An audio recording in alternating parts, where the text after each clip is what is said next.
And you love to play yourself? What's your favorite game? You love to play with yourself, yeah? I can't say that on camera. Dass eine Band gleich 2 Alben in ganz kurzer Zeit veröffentlicht, ist ziemlich selten. Aber In Flames haben es gerade getan, die Live-DVD Sounds from the Heart of Gothenburg und jetzt auch noch das neue Studioalbum Battles. Bei uns sind Sänger Anders und Gitarrist Björn. Hey guys. Hey. Hello. Hello. The new record doesn't sound as dark as Siren Charms. So how important was a change of the recording location for that? I think that has a lot to do why it sounds like it does, because we were recording Siren Charms in Berlin in November, and then it was like cold and rainy and wet, and now we were recording in California where it was sunny, 25 degrees to 30 degrees Celsius, and I think the environment have a big role in the way it sounds. So if Siren Charms was a darker album, this is a bit brighter. And why did you pick LA? Just because of Howard Benson, the producer? That was mainly the reason, yeah. We talked to about 7 or 8 different producers prior to the album, like guys that we really admire, that have done good albums, and had a phone meeting with 7 or 8 of them, and then Howard said the right things, and he said, come to California, and we said yes. So the new drummer wasn't in the band when you hit the studio. Who did drums on the record? He did.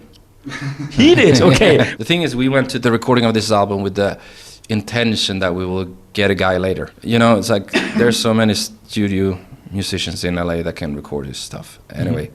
And we're not a complicated band, so anybody can do what we do.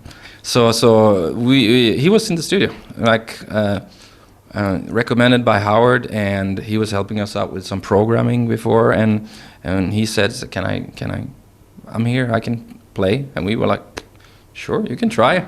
You just go ahead." And then he started to hit the drums, and we were all like, "Whoa, this guy plays hard." And he did a few takes, and we said, "Move on, do the next song." But he wanted to continue to record, and we were like, "That's the right attitude, you know."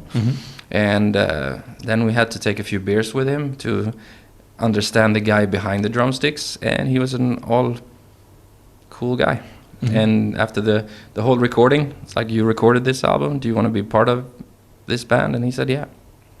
Very smooth transition. But I mean, if he worked as a studio drummer before, he's not used on heavy touring, is he? But he is. He's been part of a band called Red. Done a lot of touring. He's actually really experienced, which, I mean, obviously that's an important thing. There's one thing what you do in studio or rehearsal room. There's another aspect of being in a band when you're out touring, and he has done years of that. So time will tell, obviously, but we have a really good feeling.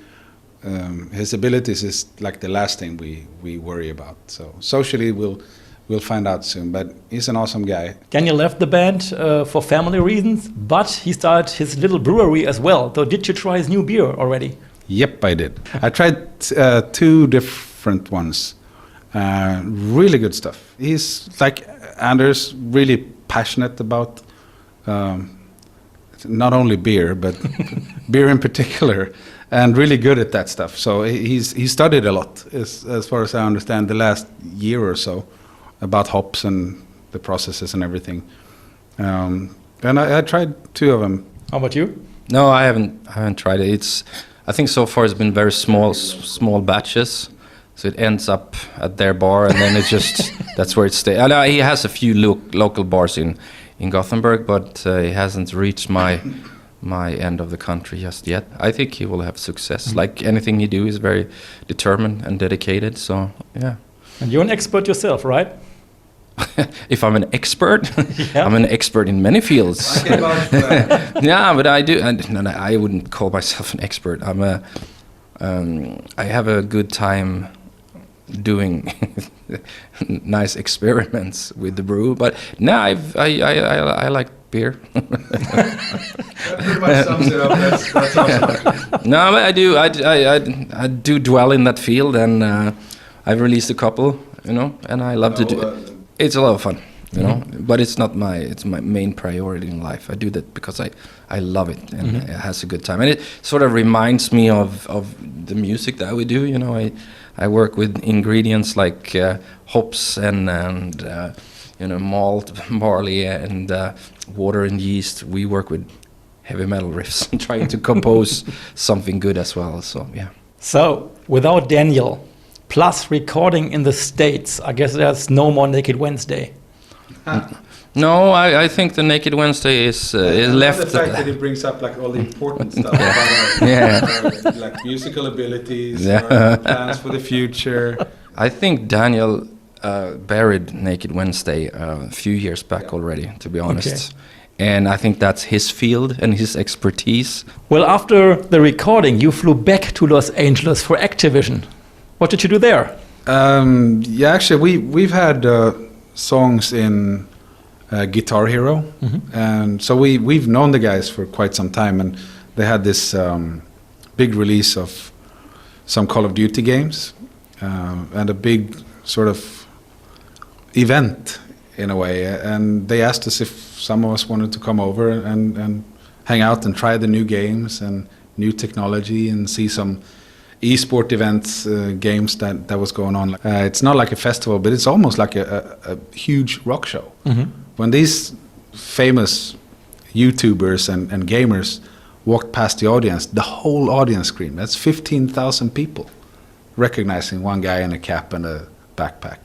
You know, it was really eye-opening. It was really cool. So, yeah, so we got to try all their stuff, and it's really cool stuff coming out. And you love to play yourself? What's your favorite game? You love to play with yourself, yeah? I can't say that on camera. Okay. If it was radio, I could have said it. But no, we've always been gamers. I mean, we play a lot of games now. Right now, it's easier to do it on the iPad and iPhone. But on the tour buses, we do create some LAN parties. Every now and then, we kill each other in first-person shooters, and it's just sounds so weird, but it's a nice way of enjoying each other's company. Killing each other. No, it's a fun way. I mean, and everybody can be a part of it. It's like instead of watching a movie, I mean, you interact in a way instead. So yeah, we always played games. Yeah. Well, right now you've released the DVD Sounds from the Heart of Gothenburg. So was it something special to have this home show? Yeah, I would say so. That's where we went to see all our heroes, our musical heroes. The bands we grew up listening to all came through, the bigger bands came through this hall. So, yeah, definitely. So, for us to be able to document that night is special. And now knowing, I mean, Danny's not with us anymore, it's nice. Like end of a chapter? Yeah, you can say so, yeah. So, you were kind of nervous with all those friends around?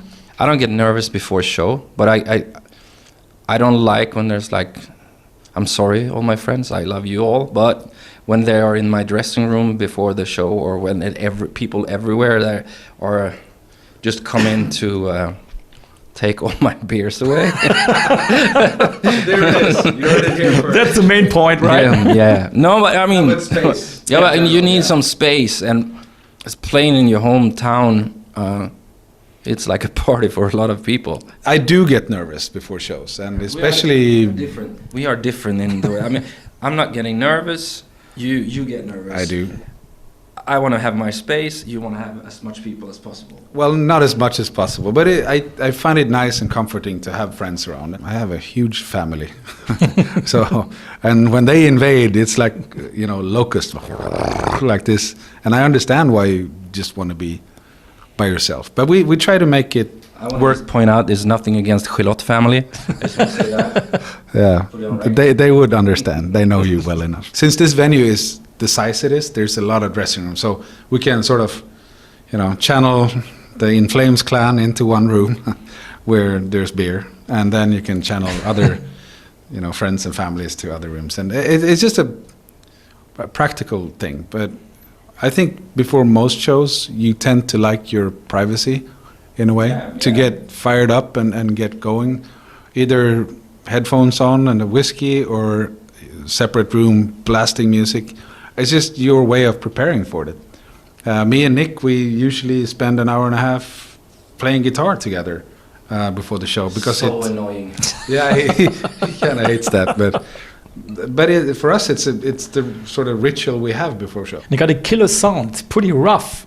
Yeah. So not much post-production after that, right? It's how we sound, in a way. This is Roberto Logui, put everything together. It makes you feel like you're there in a way, like, because we had a screening in Gothenburg, we had a screening in Stockholm. I know there were some screenings over here as well. I spoke to some people after, especially the screening in Gothenburg, and they was like applauding after the song. After a while, I'm just watching a movie. I'm not in the concert myself. How should I do this now? And that's a good sign for what Patrick have done. He doesn't cut it like a music video where it's like clip, clip, clip, clip, clip.